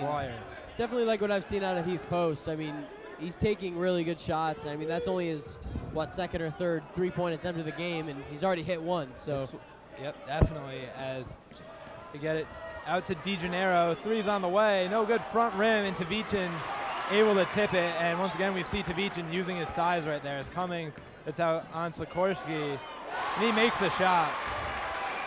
And now 57 all, and we have another tie game. Western New England with the last 4 points. As for Springfield, they've been able to get the lead a couple times. They just haven't been able to extend it now, Cam. As Cummings with it to Post. Three's on the way. That one's good. There it is. Just give Heath Post a little bit of space.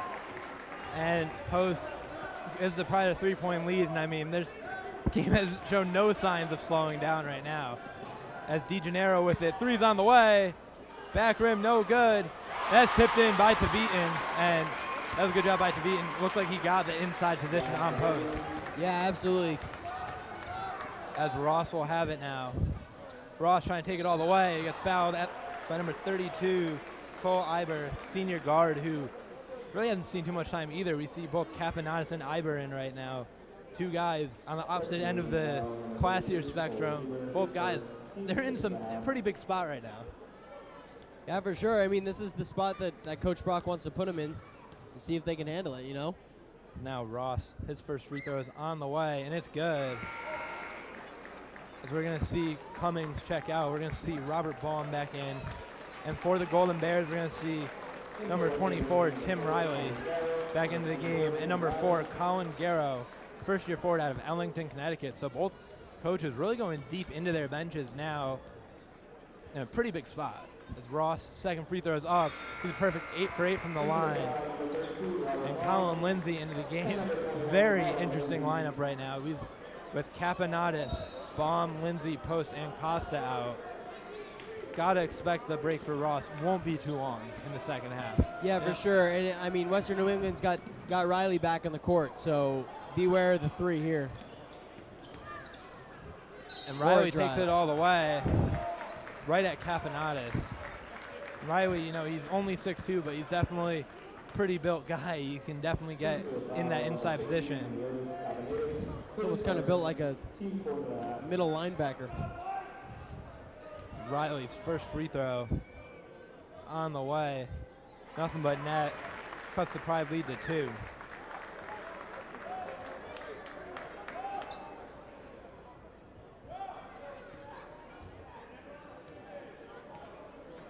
Riley's second shot on the way, and nothing but net. Cuts the Springfield lead to 1, and Back and forth we go here. Blake, 62-61. Costa with it now to Lindsay. Out to Capinatis. Manatas out to post at the top of the key. To Baum. Baum jumpers up, and it's good. Baum not fazed by the spotlight with his first collegiate basket, and right there showing poise that's not often seen from a first-year Cam. Yeah, a lot of firsts for these first-year players here tonight, and I mean, you got to think it's going to give them a really big confidence boost going forward. As Sikorsky with it to McGuire, and DeGennaro. DeGennaro gets it down low to Garrow. Garrow has it poked loose off the foot of Colin Lindsay, though. However, great job. That was a great job by Post to poke it loose. And now Springfield, for probably the first time all night, no Jake Ross, no Heath Post. These guys are about to earn their minutes right here, Cam.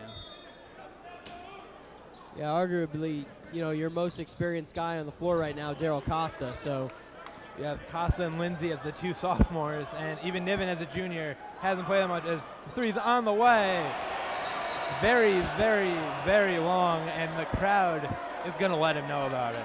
As Colin Garrow, the first year for the Golden Bears, looked like he had a pretty good shot, but definitely might have felt that shot clock buzzer ticking on him. yeah, I had to kind of rush it a little bit. He didn't have the chance to take his time and really establish his feet. Nearly poked loose as Costa is going to get it back over the center court line. Gets it to Capinatis. Into the corner to Costa. Now out to Niven, 10 seconds on the shot clock. Baum's looking to go to work. Nearly traveled. Capinatis thought about shooting it. Nearly loses it.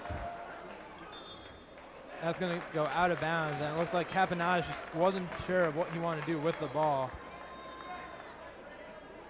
And it looks like about 2 minutes later, not even, Jake Ross again set to check back into this game at the next whistle, Cam. Yeah, those veteran guys are getting ready to come back in. Jake Ross, the first one.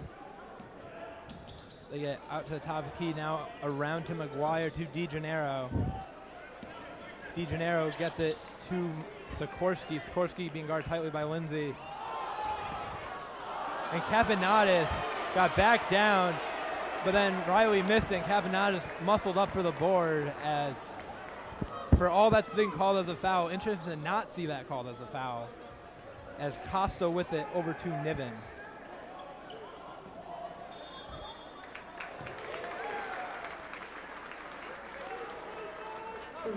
That's going to be a foul on number 25, Daryl Costa, as we see the Pride are going to continue to go into their bench as both Jake Ross and number 40, Sam Dion, first year out of Barr, Massachusetts.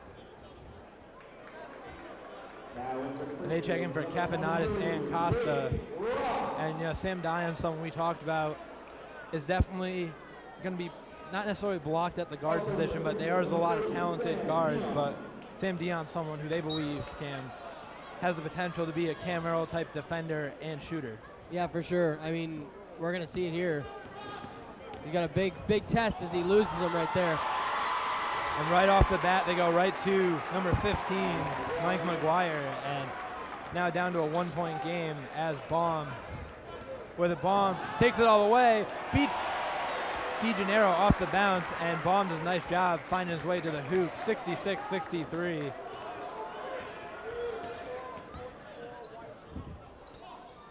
The ball swung around to Riley, out to Tavitan. Tavitan's got the mismatch right now. Tavitan's got Baum on him. And Ross jumps in for the pass and takes that one out of the sky. Ross read it the whole way, kind of like a cornerback reading the deep quarterback's eyes right there. Yeah, channeling his inner high school football. Ross with Riley on him. Ross looking to go to work, gets to Lindsay, corner three is up, rims out. Cam, I don't know what would have happened if that three went in. The roof is already hanging pretty low. It might have blown off at this place if that went down. They get it in a corner out to DeGennaro. DeGennaro to McGuire on the screen. Three's up. No good. Springfield bench Ross wanted something there. To Niven. Niven drives. That's going to be a block on Tavitan. And that's going to be, Tavitan, that's his, I believe, will be his fourth foul. But for Western New England. That's the third foul, on Tavitan.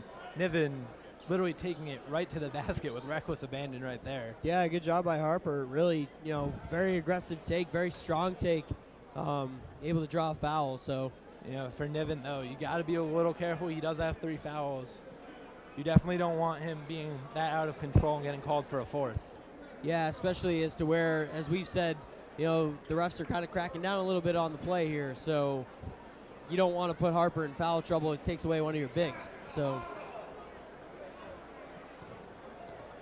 Harper comes another free throw here. Got it. Sends the lead to 4. As in for the Lions, number 12, Kenny Flynn, and number 23, Nathan Ramos, senior guard out of Auburn, Massachusetts, as we also see Heath Post checking for the Pride, as should be interesting to see now number 13, Alex Sikorsky, and number 15, Mike McGuire off the floor for Western New England. Got to think this is going to be the last probably break for both of those guys. Niven hits both free throws as we see something the Pride are starting to do a little more this year, and that's pick up beyond half court, Cam. They mentioned they're going to try to wear these teams down a little bit, mentally and physically. It's DeGennaro with it. Baum.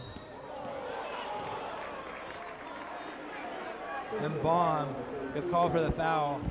And, right there you saw Baum's reaction. That's where you got to just, move on and move on to the next play, because in a game like this, you can't have what happened before lingering. Yeah, you definitely don't want to get into your own head, especially, in a 5-point game against this Western New England team who has been very streaky all night long. Riley, 3's on the way, no good. Niven skies for the rebound as Ross looks to push. And Tavitan, what a play by Tavitan to take it away, but then Ross gets it down low, layups up, and it's good! And the roof just exploded at Blake Arena. What great concentration by Jake Ross. He gets poked. He thinks, I can get that back. He goes right back in, steals it. Good reverse. Up and in for Jake Ross, and a foul. As we see number 15, Mike McGuire back in, but right there, Ross lost it from Tavitan. Great job by Baum to pressure him, and then Ross was able to get it right back, complete the 3-point play. Now Springfield up by 8, by far their largest lead of the night, 71-63. That's going to force Western New England into a timeout, and Cam, this is what Springfield's been lacking this whole game, has been being able to get it to this point, try to extend the lead a little bit. Yeah, for sure, and now that they have that lead, you cannot take your foot off the pedal. Coach Brock, 2 things he really stressed, rebounding and bringing pressure. So, if they're able to keep the pressure on here against Western New England and play the way that they've been playing in this second half, I can see them coming out on top in the end. Definitely, as Springfield College leads 71-63 with just under 7 minutes left. We'll take the timeout to be back in about a minute with more second half action from Blake Arena.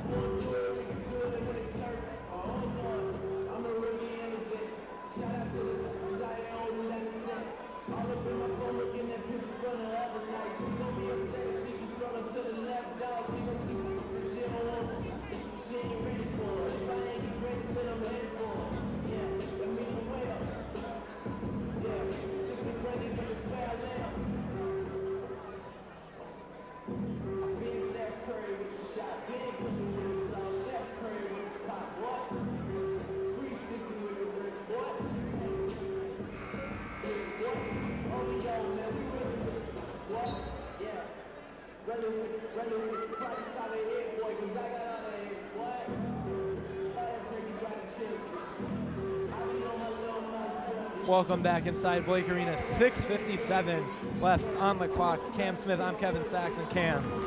We've had a great game so far, as the atmosphere right now in Blake Arena is about as live as I've ever seen it for basketball here at the birthplace. Yeah, Springfield College with an 8-point lead right now over crosstown rival Western New England. And as we said before the break, Kev, they really need to keep it on here. Keep the pressure on. Right now, Jake Ross out of the game. You got to think it's going to be maybe a couple minutes to really get Jake Ross ready for the final stretch, because that's the guy you want on the floor in the final stretch. 3 on the way.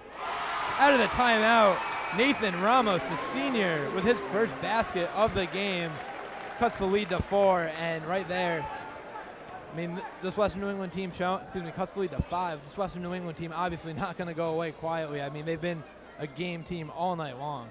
Yeah, they're going to show you what they can do. Three's on the way. No good, front of the rim. Tavian soars in for the rebound. It's now DeGennaro with Jacobson on him. Three's on the way by DeGennaro. No good, front rim, and Tavian had the mismatch. Layups up, and that's a quick 5 points for the Golden Bears, and they're coming right back at the Pride. I mean, the Pride literally had an 8-point lead 50 seconds ago. You can't allow that mismatch to happen, especially when you have a chance to get the ball back. Now Lindsay with the drive out to Niven. Niven thought about it, doesn't take the shot. Jacobson now with it. 5 on the clock, nearly traveled. Niven out to Lindsay. Lindsay's gonna have to do something. Lindsay gets called for the foul on number 35, Zach Tavian. Lindsay got Tavian in the air. Looked kind of lost, but they definitely bailed him out on that one, Ken. Yeah, for sure. Very lucky there. Almost had a shot clock violation. So that was even a close foul call. I mean, it's definitely been, if that was in the first half, probably not a foul. Then the second half, where the refs have definitely been calling a little more, as Lindsay misses another free throw. Those are the shots you have to make right now. Especially down the stretch, Kev. I mean, you only have a 3-point lead here. That it was 8. Every point's literally crucial importance. I mean, this Western New England team doesn't back down, as Lindsay, second shot is good, extends the Pride lead to 4, 5:40 left in this second half. So we're going to see McGuire bringing it up for the Golden Bears on Jacobson. They get to DeGennaro, guarded by Costa. To Tavian at the top, on the wing. Tavian looking for a place to go. Gets in the corner. 3 up, and it's good. Mike McGuire cuts the lead to 1, and I mean, the Golden Bears can shoot, Cam. Every guy on the floor, with the exception of Tavian, has shown an ability to step out. As Jacobson fakes his man out, that shot's blocked at the rim, right to Lindsay though. Post, 3 on the way, and it's good! Heath Post with the answer. Talk about a swing of momentum. Post temporarily silences the crowd. Riley nearly traveled, throws it away to Niven. Costa looking to push. Wisely just kind of pulls it back out, not trying to get too crazy right now, as the Pride looking for every quality offensive possession. As Jacobson with it, down to Post. Post with the, looks like he might have the mismatch. He's gonna work Post, try to swing it to Jacobson, who would have had a 3, but it was a nice tip. It's now 5 on the shot clock. Jacobson looking for a place to go. Jacobson, shots up, and it's good! Jake Jacobson, the huge basket. Jake Jacobson in the post, Kevin. And that's going to be a timeout for Western New England. Not something you're going to see every day. And guess what? It's Jake Ross time, finishing time, 4:20 left. Yeah, here he comes. Definitely, you know, they gave Jake Ross the rest that he needed. 4 minutes to go. You probably won't see him sit one more time. No doubt. Barring anything crazy, there's no chance he sits. But we're going to take the timeout, too. We need a chance to catch our breath. 4:20 left. Springfield leading by 6.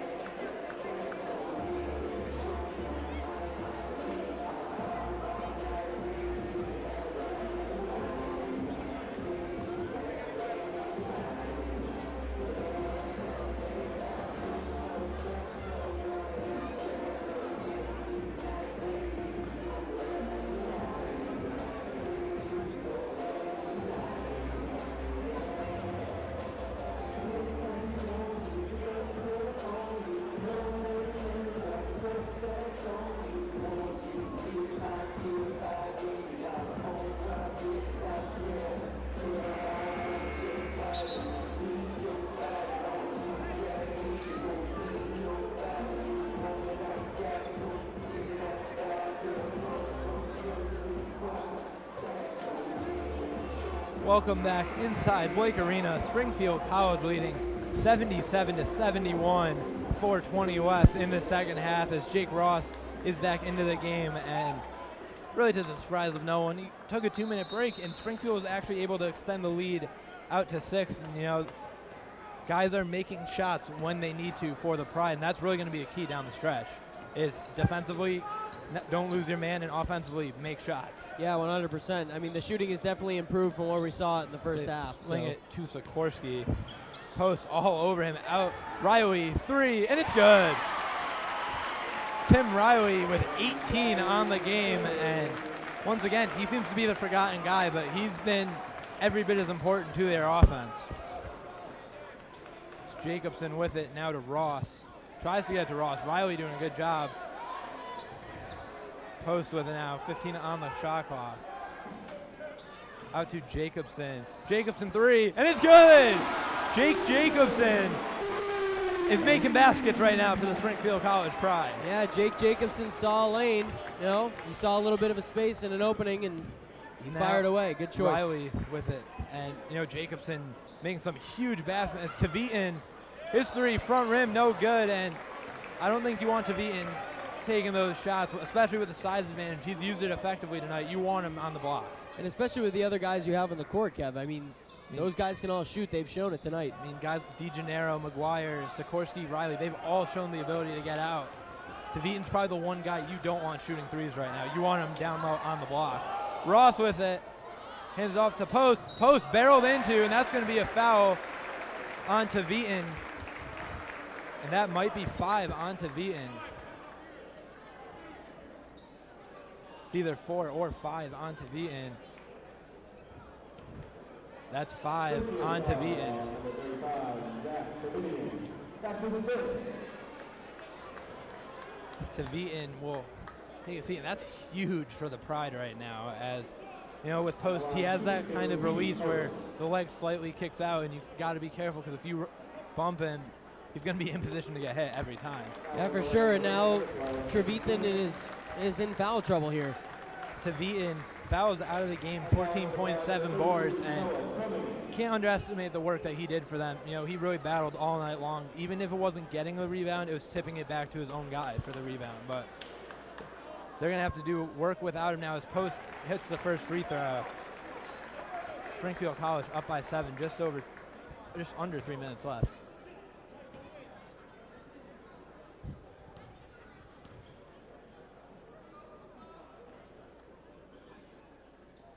Post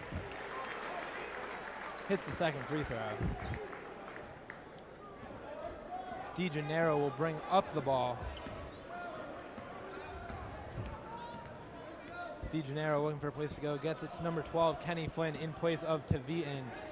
They swing it to the corner. 3's on the way. No good. Post skies for the rebound. 2.5 minutes left. Ross will bring it up, and got to think the Pride not just looking for a good offensive possession, but try to milk just a little bit of the clock. I mean, we know this Western New England team can shoot Cam, but yeah, you definitely have to be cognizant of time. Time is definitely on Springfield College's side right now. And you have to be smart, too. I mean, you don't want to wait till the last possible second and just fire up a shot. And although that looks like what they're going to do 5 on the shot clock. Ross with the drive, layups up, and it's good! Too easy. Springfield College with a 10-point lead. Jake Ross up to 30 on the night. Making it look easy down low. That's going to be a full timeout for the Golden Bears, trailing 84-74, 154 left in this game. We'll be back in about 90 seconds with the rest of this game.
Welcome back inside Blake Arena. Here on the campus of Springfield College, Cam Smith, I'm Kevin Saxe.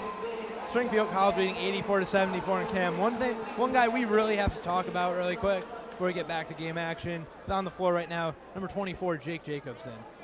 Yeah, He's coming Jake with Jacobson. some huge shots. Huge shots, yeah, for sure. I mean, the big three-pointer, and then Jake Jacobson in the post, as I said before. It's something that you don't see too often. He definitely lit a fire for the Springfield team as, we approach the end of the game here. And for Springfield, Jacobson's kind of like that very gritty presence that a team needs, but great rebound right there by Flynn. Got the mismatch with Costa, as now Jacobson looking to push, wisely dribbles out of it. Now post with it. We are down to 90 seconds here in Blake Arena.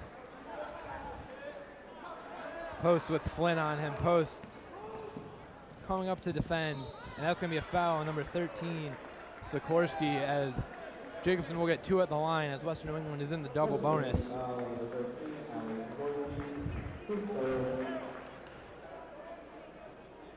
84-76, 120 left to go, and what's been not only a wildly entertaining game, Cam, but you can correct me if I'm wrong. This has probably been one of the best basketball atmospheres I've seen in Blake Arena in my 4 years here. I think I'd have to agree, Kev. I mean, both sides really into it. Obviously, Western New England right down the road, so a lot of their fans, families, all of that came out to support. Blake Arena's packed. The atmosphere is great. If Springfield comes away with this win, it's going to be loud in the next, minute, 15 seconds. Jacobson goes 1 of 2 from the line as the clock is ticked down to a minute, 10 seconds. Springfield still leading by 9. Riley takes it all the way. They're going to call Ross with the foul, and that's only Ross's first foul on the game. Yeah, he's played really clean. I mean, a lot of the struggles for Ross came in that first half. As we mentioned several times already, is the shooting. But, I mean, credit to this Springfield team as a whole. They really came together after the first half and shot collectively better as a group. Definitely, as Riley's first free throw is good and cuts the lead to 8 with just 1 minute and 8 seconds left. We're going to see number 32, Cole Iber, back into the game, replacing DeGennaro. It's one of those little offense for defense type switch, as well as Iber can afford to pick up a couple fouls as he's not in any type of foul trouble.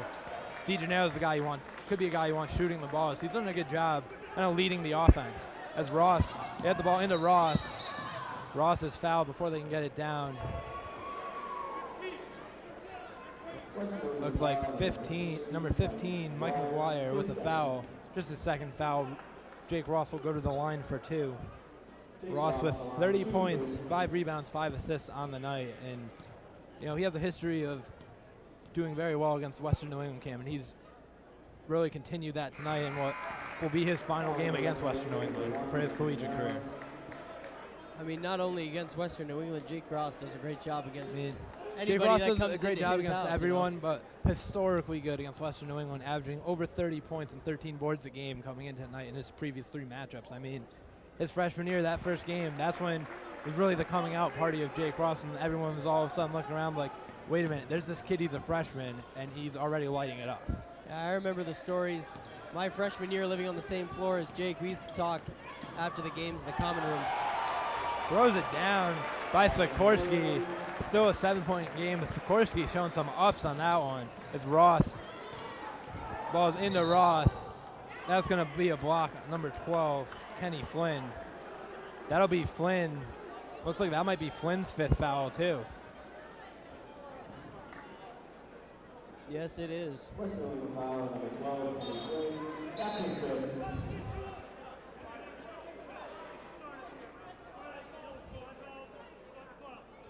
And Western New England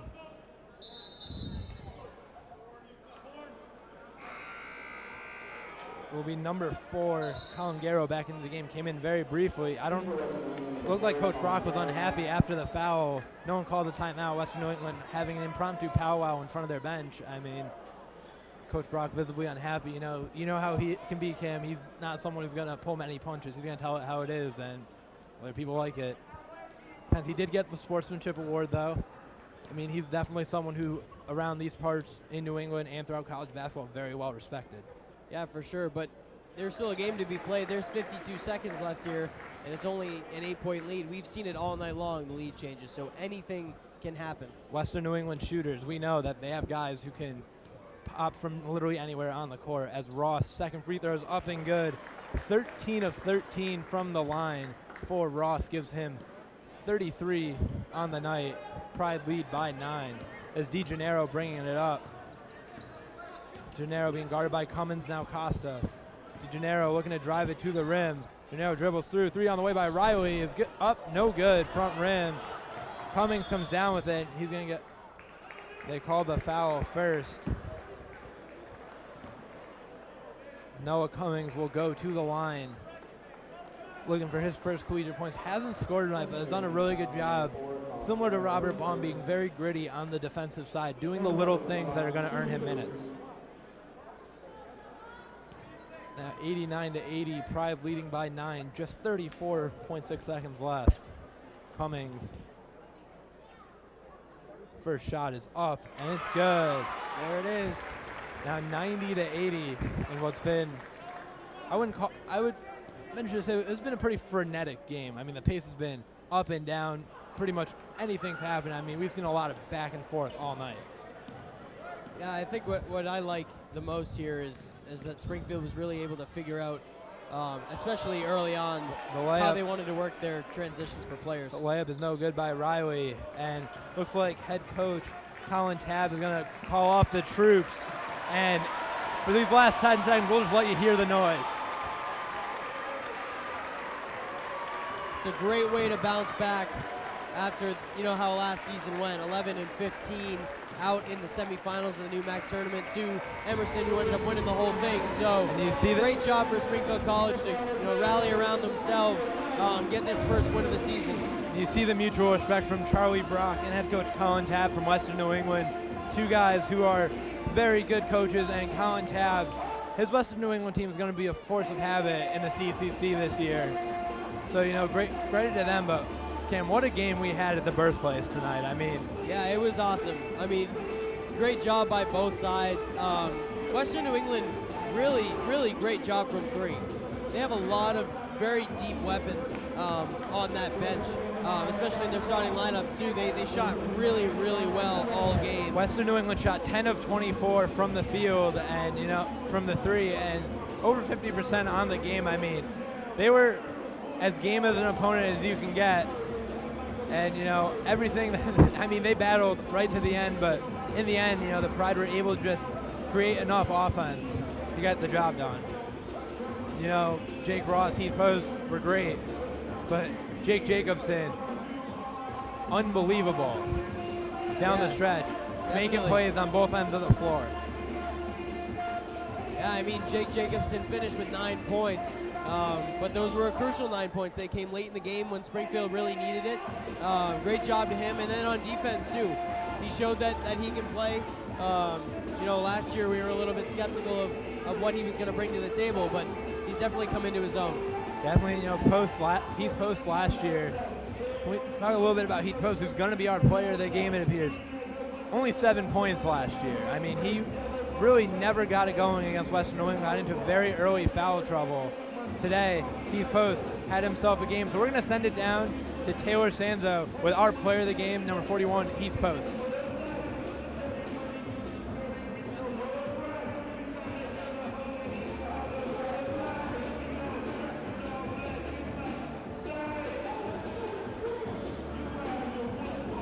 Reporting for SCTV3, I'm Taylor Sanzo here with player of the game, Heath Post.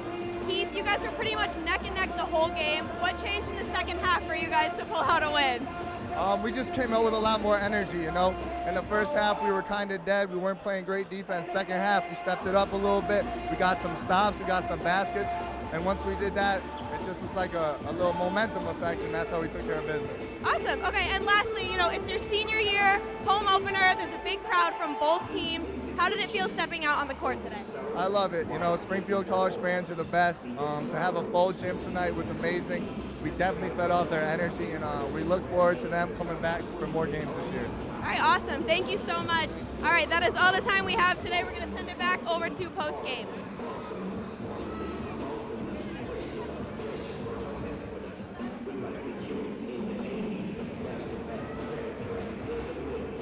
Thank you, Heath. Congratulations on the win. We're going to send it down to our post-game show. Here we go.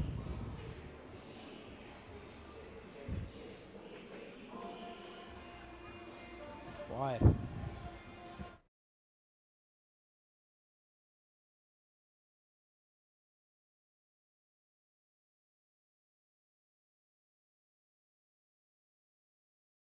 Western New England and all around really exciting. What a game. All around exciting game, but we got to start by talking about probably the player of the game, Jake Ross. He had 34 points on the night and was just all around absolutely exceptional. Yeah, easily the player of the game, Jake Ross. You know, started out slow in the first half, but started to get his rhythm later on in the first half. Came out of the gate in the second half, you know, knocking down shots early, getting his teammates involved, and, you know, just overall great team win for the Pride. While Jake Ross may seem like a one-man wrecking crew, he did not do it alone. As Heath Host had 24 points and easily over 10 boards. I'm not sure the exact number, but he had his hands all over this game. Yeah, I mean, when I was talking about the Batman to your Robin, when Jake wasn't able to hit his shots, that's when Heath was going great. That's consistency. He was playing well the whole game. He was hitting his shot. He was getting his boards. It was a great win, and if I'm Heath, I'm happy. Speaking of consistency, I feel like that's something that Springfield did a lot better in the second half. Exactly. They had way more of a team flow to their offense, and their defense was really locked down. I mean, they stopped the three-point shots that were really killing them in the first half. They were getting defensive rebounds, not allowing many offensive rebounds. Just all around a way better second half for the Pride. Yeah, definitely. You know, coming out of halftime, making some adjustments in the locker room. You know, great team play overall in the second half, getting a lot more guys involved, not just Jake Ross doing everything for the Pride, you know, getting some younger guys involved, and just great team chemistry that we're seeing on the court. I bet Charlie Brock is real happy to start the year off 1-0, especially against crosstown rival Western New England. So be sure to tune in tomorrow at 5 o'clock as the women's team will be taking on MCLA. We will see you later. Game report. Springfield College comes away with an unbelievable 90-80 win, Cam. What's your if there's one big takeaway, what is your takeaway from tonight? I mean, I've said it all game, Kev. That first half, the shooting was real bad. I mean, we'll be honest here. And then they came out in that second half. Coach Brock must have said something to them. They were able to fix it. Shooting was a lot better. They came away with a win. You know, huge game from Jake Ross, obviously. Huge game from Heath Post, our player of the game. It's going to wrap up our men's coverage for tonight. But stay tuned tomorrow. Springfield College women's basketball with their home opener right here in Blake at 5 o'clock when they take on MCLA. For Cam Smith, I'm Kevin Saxe. Have a great evening, everybody.